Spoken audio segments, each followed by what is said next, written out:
WhiskyJason here, whiskey from the viewpoint of an American in Germany tasting rare and exotic whiskeys. Today I have Untold Riches 28-year-old Bunnahabhain, 1987 to 1991 old juice is here from the years, the vintages, and it is 28 years old as I said.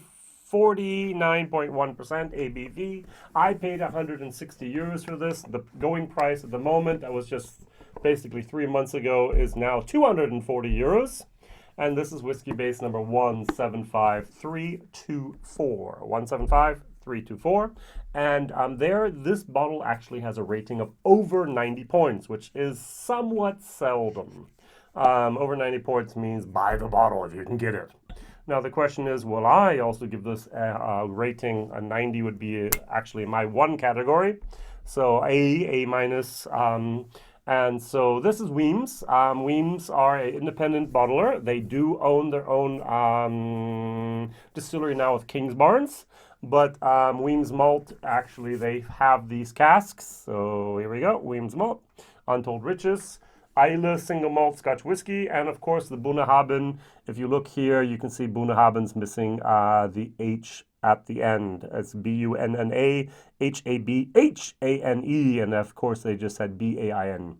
And the same thing as on the bottle. So they basically said, due to sustainability reasons, yeah, there would have been 6,500 packages and 6,500 labels, and maybe they only found out after they had bottled it, who knows, that they were not going to do that. Sustainability in this case also means more costs.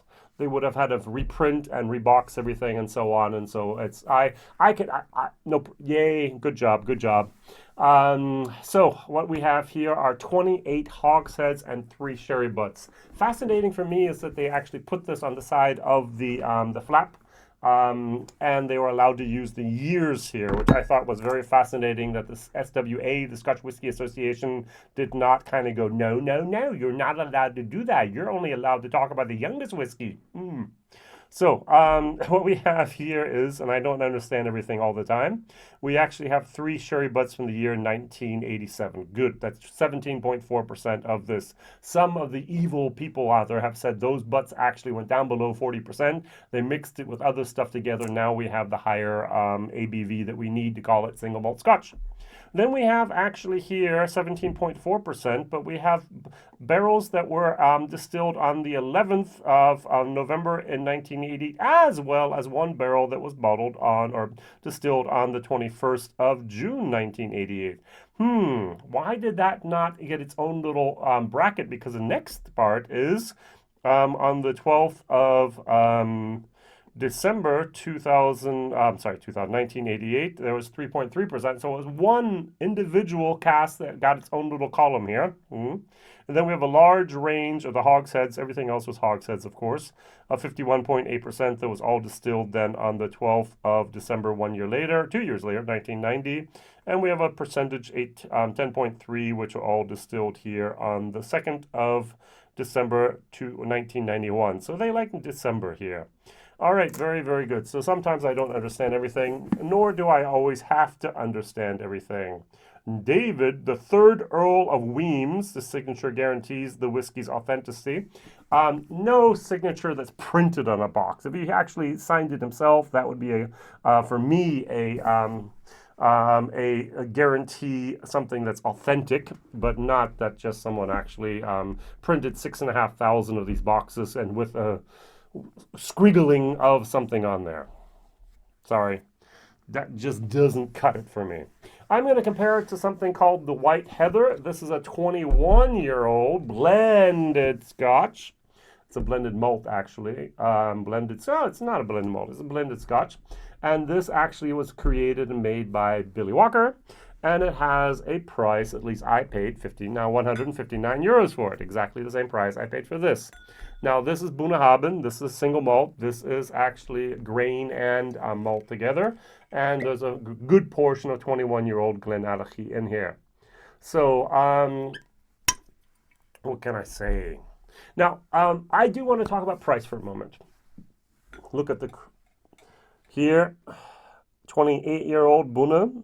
Here, 21 darker-year-old blended Scotch. Let's talk about the price for a moment. €159, at least that's what the wholesaler recommended at the beginning, and then now it's 240 some euros, €250, €100 more. What's going on? So as soon as I saw the price of the Untold Riches here from Wemyss, I went, oh, Wemyss doesn't want to earn as much money as they can. Now, why did I say that? Because the market at the moment does not have any 20-year-old single malt Buna at that price anywhere. That is a price that we had about 5 to 8 years ago. So one of my first thoughts was Wemyss is out of touch with reality. I do not mean that in a negative way. I mean they're literally not in touch with the whiskey market and the prices that are actually at the moment whiskey is going for. They're living in the old days still, which for a certain consumer that was fast enough to buy the bottle is actually a positive thing. Hey, I got a bargain. Yay, we all love getting bargains. Now, this, of course, you get some very happy people that were quick, and of course, you get some very, very angry people that turn up later, because it's not only the secondary markets that are increasing the prices. These are not the flippers that buy the bottle and sell them on eBay or other places as an individual person. Today, our biggest problems, at least over here in Europe, are the retailers. They actually buy bottles, they wait and put it in their warehouses or in their storage rooms. I don't have warehouses. In the storage rooms for maybe 6 to 8 weeks. They pull them out and they can sell it with an upmarked price of 50 to 80%. Hey, can you make easier money than waiting 6 to 8 weeks and getting 50 to 80% more? No. And that's what they're doing. And can I be angry at them? I am not. I live in a capitalistic world of supply and demand, and therefore I will say, hey, okay, I understand, and whoever's willing to pay that upmark price, yay. That's the problem of an overheated market, which we have at the moment. So thank you very much, Wemyss. You now, at least in Germany and many other European markets that I'm aware of, you actually gave a nice little bonus to your retailers. Yay, they made extra money because they were able to, a lot of them, not all of them, a lot of them were able to sell these bottles at a much, much higher price than the recommended retail price, and all that money went into their pockets and not into yours.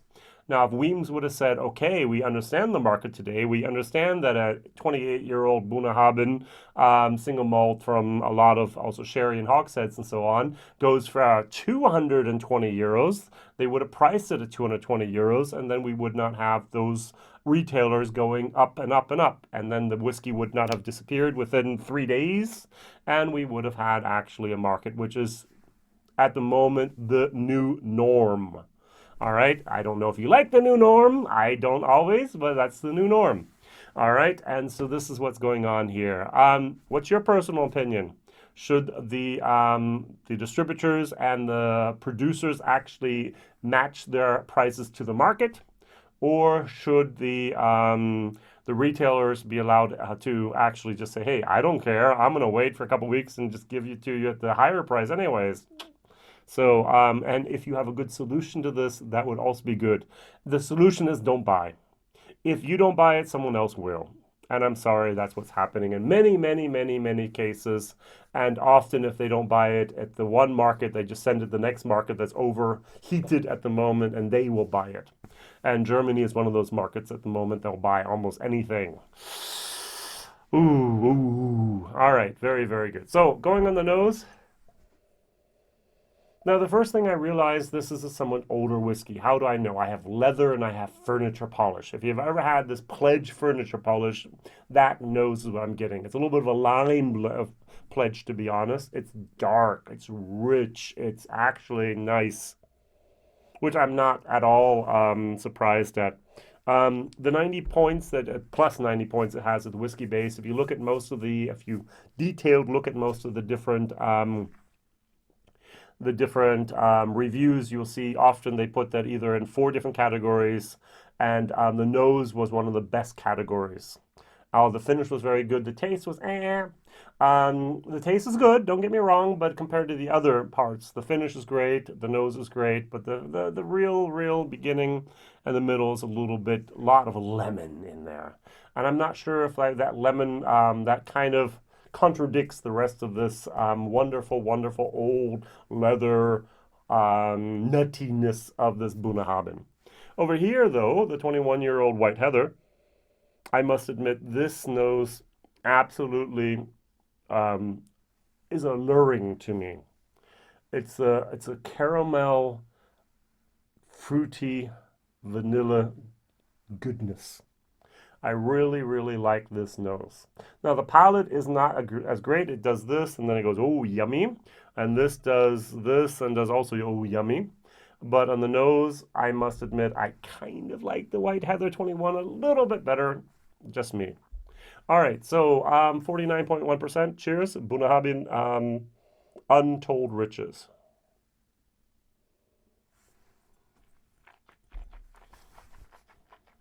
Hmm.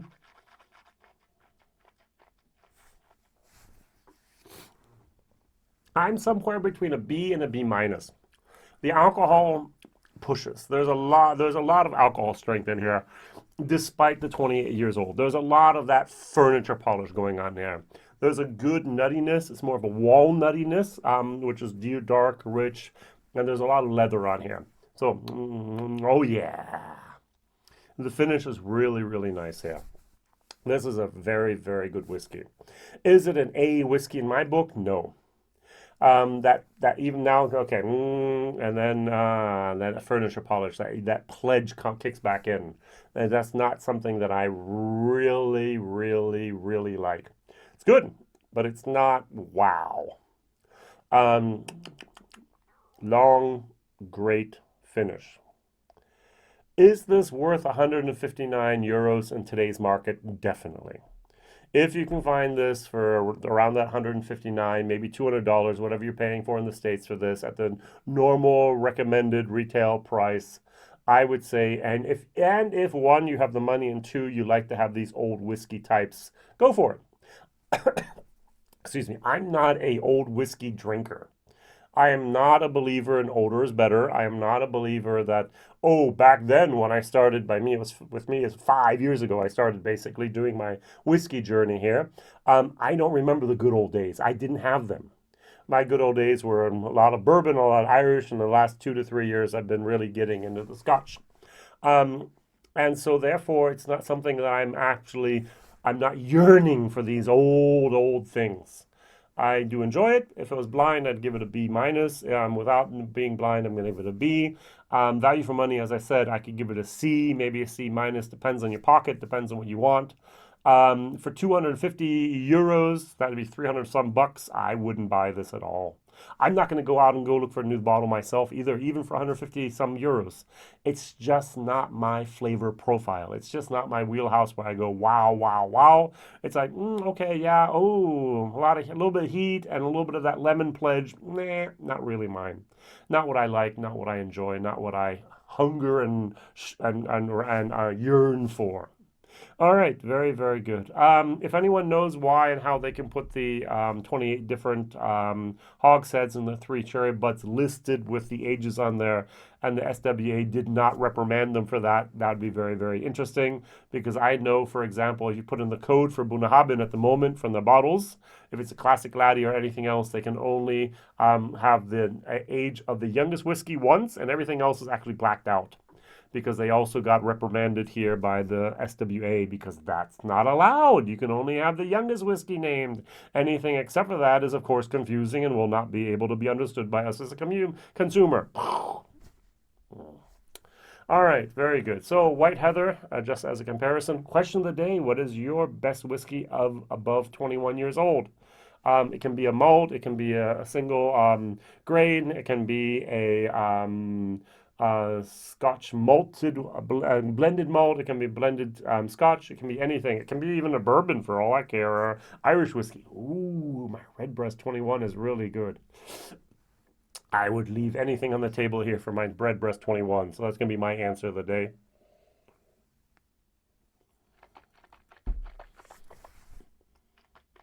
Hmm. The grain comes through. I wait for it, wait for it. So it basically is this for me, and then it goes up. Well done. I do prefer the Untold Riches. This is good stuff. Just as I said, not my flavor profile I have a hankering for, and I pay a lot of money for in the future. Thank you very much for watching. Whiskey Jason here, whiskey from the viewpoint of an American in Germany, tasting rare and exotic whiskeys. I actually bought 3 of these. I shared 3 of these in little sample bottles over here in Germany. I have no more. This bottle has to be filled up basically today so I can send it out and give it to my other people. That's the main reason I did the video today, because I'm late to the game. A lot of other people have actually had this and shared this, so hopefully maybe you saw one of these 6,500 bottles out there. All the best. Don't forget to like, subscribe, tell others, maybe even share this video on social media so we get enough people here to have a good community and start saying what we can do in English as well as what I'm doing in German. Thank you. All the best. Don't forget to write down your favorite 21-plus-year-old whiskey from this world. Bye-bye.